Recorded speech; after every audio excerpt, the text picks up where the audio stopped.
So 2 days ago, Israel launched a bombing campaign dubbed Operation Protective Edge against Gaza that's still ongoing. But despite the horrors on the ground, the mainstream media seems to only be telling one side of the story. Take a look at this. From the Wall Street Journal, Israeli air defense intercepts more rockets as fighting continues.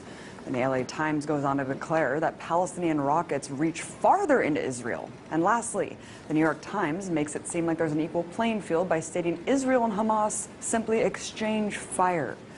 Well, I guess I really can't expect more from a media apparatus that essentially works as stenographers for the U.S. government. Let's take a listen to what the issue is being framed by the White House. We strongly condemn the continuing rocket fire into Israel and the deliberate targeting of civilians by terrorist organizations in Gaza. No country can accept rocket fire aimed at civilians, and we support Israel's right to defend itself against these vicious attacks.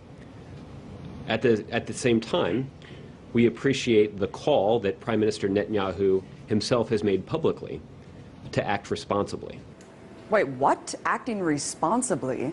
I must be in the twilight zone, because to me, the collective punishment of an entire population is the opposite of responsible. So, what's the reality on the ground? Well, just in the last 24 hours, Israeli forces have conducted airstrikes that have struck 160 sites in Gaza, according to the IDF. In total, 550 sites have been bombed. And considering the fact that Gaza is one of the most densely populated places on Earth, with over 1 million inhabitants, any aerial strike conducted in the region almost certainly means civilian deaths. In fact, at the time of this broadcast, the strikes have killed at least 53 Palestinians, including 8 children and an 80-year-old woman.